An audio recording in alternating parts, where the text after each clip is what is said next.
Corona को फैलने से रोकने के लिए जिला इंतजामिया की जानिब से 10 रोज़ा लॉकडाउन किया गया और इसी तरह से मुस्तकिल तौर पर हफ्ता और इतवार को हफ्ते में 2 दिन लॉकडाउन जारी रखने का फैसला भी किया गया है। इस लॉकडाउन की वजह से एसटी बस सर्विस बुरी तरह से मुतासिर हो गई है। नांदेड़ के एसटी बस डिपो मैनेजर से बात करने पर उन्होंने लॉकडाउन की वजह से एसटी महामंडल को हो रहे नुकसान के बारे में मालूमात दी। उनका कहना है कि जिला इंतजामिया की जानिब से 12 जुलाई से 23 जुलाई के दौरान लगाए गए लॉकडाउन और उसके बाद हफ्ता और इतवार इस तरह से फिर से हफ्ते में 2 दिन का किए जा रहे लॉकडाउन की वजह से बसें खाली जा रही है।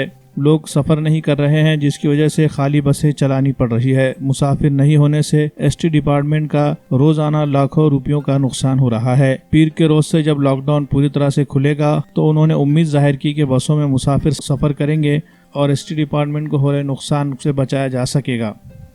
लॉकडाउन से पहले हमारी नांदेड़ डिपो की 26 बसें चालू थी, जिनके द्वारा हम 4000 यानी 4000 प्रवासियों को प्रवास उपलब्ध करा के देते थे।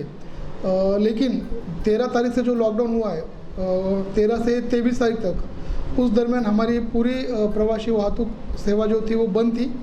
और अभी कल से यानी 24 तारीख से हमने पहले जैसी हमारी पैसेंजर ट्रैवलिंग सर्विस शुरू की है। तो सब कितनी सर्विस है?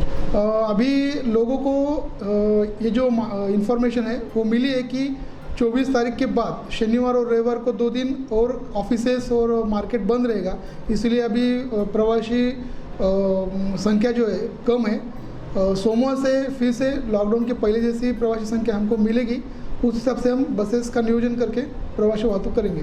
सर, नुकसान कितना हुआ लॉकडाउन में? इस लॉकडाउन के दरमियान जो हमारा लॉकडाउन के पहले दररोज़ डेली का इनकम जो था वो 2 से 2.25 लाख रुपए का था।